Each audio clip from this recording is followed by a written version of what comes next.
it's Katie at Quilt Beginnings in Dublin, Ohio, and we are back with month 6 of our Bejeweled program. So hopefully you've been staying up to date with it, and you've gotten all of your star blocks done from month 4 and 5. And we are going to go away from any triangles this month. So might be, other than month 3, about the first month that we have not had to do any triangles. So this month we are going to be doing our pieced border. And this is all 9 patches. So it's really about organization. It's really about sort of paying attention to your 1/4 inch seam, lining up your seams nicely, and that's about it. So it's kind of, this one's a fun kind of play with colors sort of month, and we're gonna go ahead and get started. All right, so I have gone ahead and cut off the fabric that we need for this month. I've sort of cut it off of the bolts that we have. And just something to note, for fabric A, where we have 3/8 of a yard, that includes the fold. So this is a full width of fabric, a full 42 inches. Whereas for all of the other fabrics, so for C, P, and Q, you have a fat 1/8, so that's a 9-inch by 21-inch piece. Your fold has been cut off on this. And same for O and R, your fat 16ths. Those are 4.5 by 21. So the fold has been cut off, meaning that this is only a 21-inch strip. And that's important when you go to look at your cutting instructions to see how many strips you are cutting. So for fabric A, our cutting instructions tell us to cut 6 1.5-inch strips. Those are full width of fabric strips. For the other ones, when they're telling us to cut, for C, P, and Q, we cut 3 1.5-inch strips. Those are half width of fabric strips. So I'm gonna go ahead and start to cut my fabric A, and then everything that I need for block 5A. This entire month is 9 patches, and so it's going to be the same technique, just kind of cutting everything, getting all of our squares, and then laying out one block at a time. I've thought about strip piecing, and frankly, with this many different combinations, you see we've got, let's see, we have 9 different blocks that we're going to need to stay organized with. I find it just a little bit more straightforward to lay out my blocks one at a time and stitch them that way. So for this video, I'm going to cut out one block, kind of show you how I'm cutting my strips, and sew together that 9 patch, and you'll be repeating that for each of the 9 different color combinations. So we're going to start with fabric A, my 3/8 yard cut, and you will be cutting 6 1.5-inch strips. For this, I'm just going to go ahead and cut 1 so that I get the number of squares that I need for one set of blocks. Now you can cut the full width here, or you can, for your strips as well, you can fold it in half again. So this is 4 layers of fabric because this is my full width of fabric. And I'm gonna go ahead and give myself a nice cleaning cut on the edge.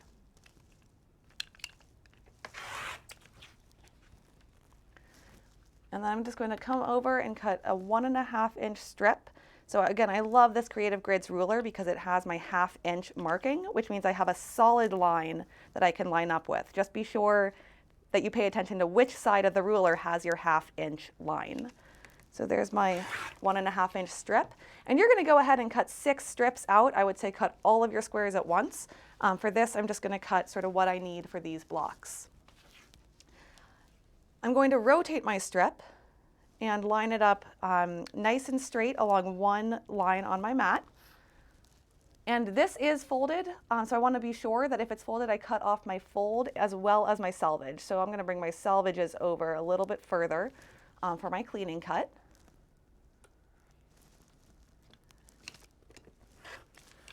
And you're going to be cutting out 144 fabric A squares.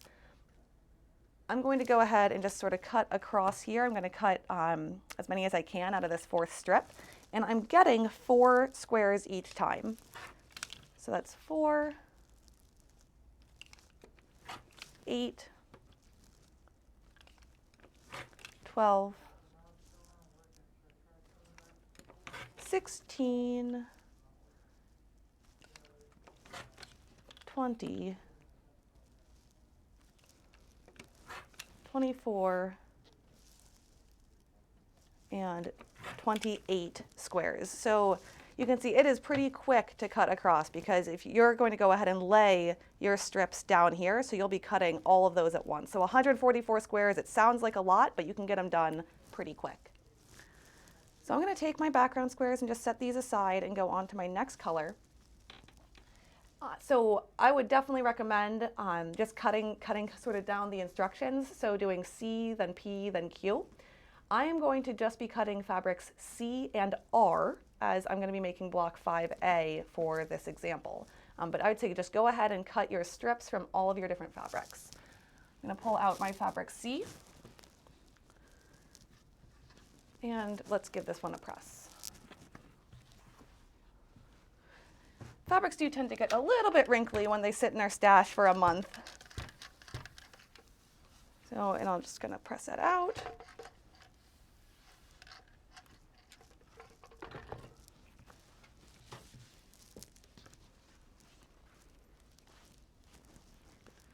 Okay, and again, I definitely like to kind of cut in half. I find cutting a single layer of fabric more difficult than cutting multiple layers. A single layer tends to be very slippery. It likes to run away. So I'm going to cut at least 2 layers all the time. And I'm going to do my nice cleaning cut. And then you will be cutting 3 1.5 inch half strips, kind of full strips from what you have here, your 21 inch piece of fabric. And I'm just going to go ahead and cut 1. And then I rotate my strips. I line that bottom edge up very nice and neat along one row, one line on my mat. Cut off my selvages, and then go ahead and cut across as many 1.5 inch squares as you need.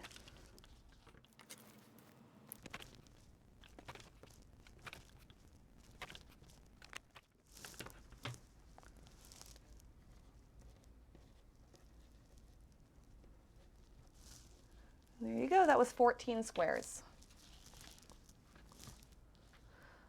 All right, so after you're done cutting, I love to lay out using a tray. So you're going to have piles for all of your different fabrics, all the ones that we're going to be using this month. And I think that it's going to be a little bit easier to stay organized if I just lay out either 1 or 2 blocks at a time. And I kind of like to do it with how many blocks I'm going to be making. So for 5A, I'm going to be making 2 blocks. So I'm going to lay out 2 of my background squares wherever I'm going to need a background square. So some of these blocks there are 4 background squares, and some of these blocks there are 5 background squares. So again, I'm looking at how many I need to make, and I'm putting 2 for block 5A. I need 2 blocks, so I'm putting 2 in each of these piles. Same for my fabric C, I need 2, and I'm just going to look at my diagrams and sort of stay organized. And then for my color R, I just have 6, so I need 2, 4, 6. These are very simple 9 patches. I love to sew them in pairs, and we are going to be pressing everything towards the dark squares. Because we have backgrounds sort of at a very regular interval, if we press everything towards the dark, we are going to get really nice 9 patches where our seams line up very well. So I'm going to take this over to the machine and I'm going to start sewing my pairs together.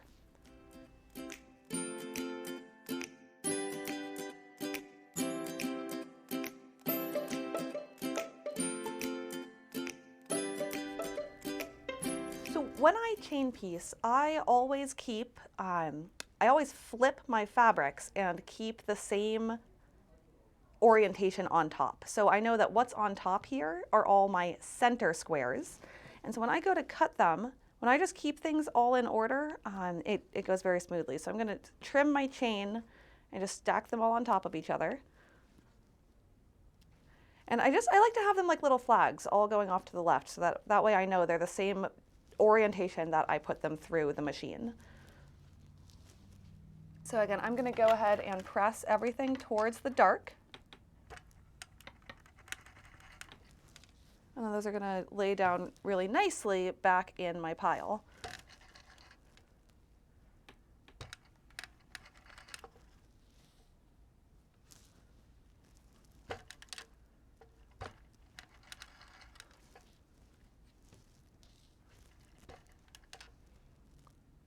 And you could do, when you're doing your stacks, you could do this whole stack and then this whole stack and then this whole stack. I did mine kind of one whole block at a time. So then when I'm laying them back down, I'm going top to bottom. So I just lay down the top, the next one, and then the bottom. And that's going to keep me where I don't have to think too hard. I just kind of let my system keep me in order as I go. Then same thing, I'm going to bring this to the machine, and I'm going to just go ahead and flip these over. So as I'm sewing, I know this is my top row, and then I'll do my middle row and my bottom row. So let's go sew.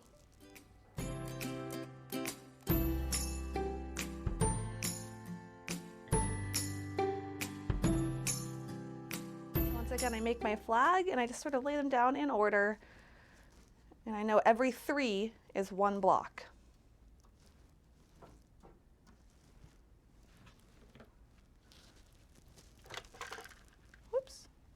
Once again, press away from the background, press towards the dark.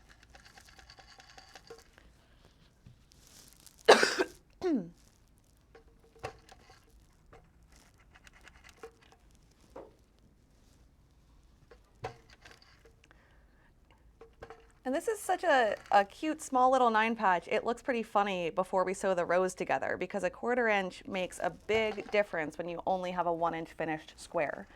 So don't worry if your rows look like little rectangles. When we sew our rows together, they will even right out.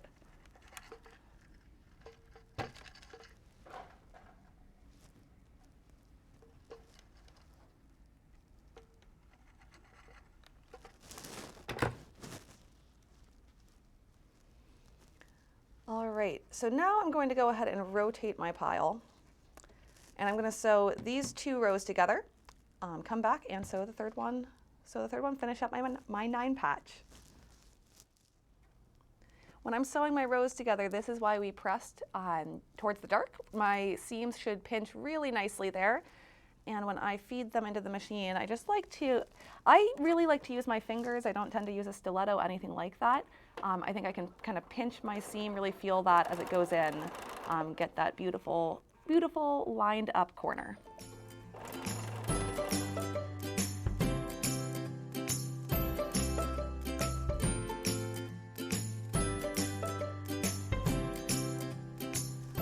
All right, so when we go to press the rows, like I mentioned before, half of our blocks are going to have 4 background squares and half are going to have 5. And so I'm going to press always towards the row that has 2 dark squares. So it's sort of pressing towards the dark again. That's going to allow my 9 patches, when I sew the blocks together, to line up really nicely. So this is block 5A. I have 2 dark squares in the top and the bottom, and so I'm going to be pressing towards the top and towards the bottom. For your next block, block 5B, you have 2 background squares in these positions, and so you'll be pressing towards the center instead. And again, when you go to stitch these together, you are going to appreciate having your seams going opposite directions. All right, so once I've got those, I'm just going to stitch on my last 2 rows, and we'll be pressing this one again towards the bottom, towards where there's the 2 dark squares, and then we'll be done with our first set of 9 patches.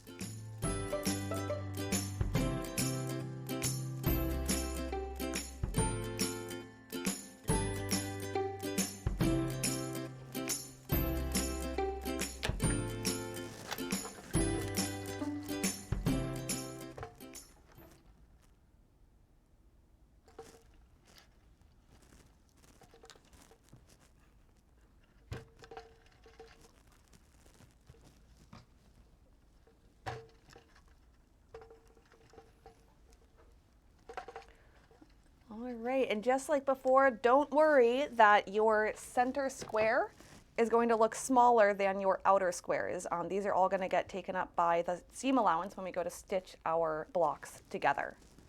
Okay, so we just completed our 2 5A blocks.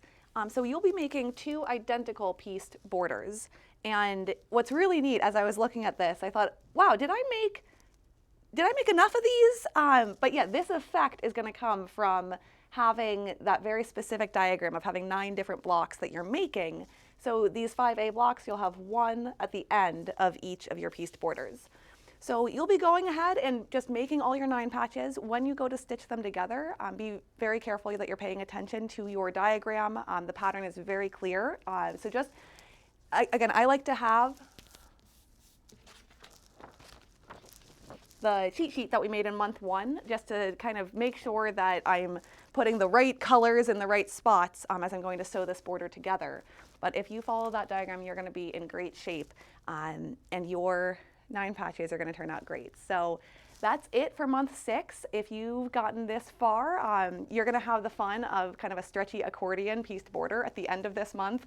That was one of my favorite parts of this whole quilt. So you're doing great, way to go, and we will see you in month 7.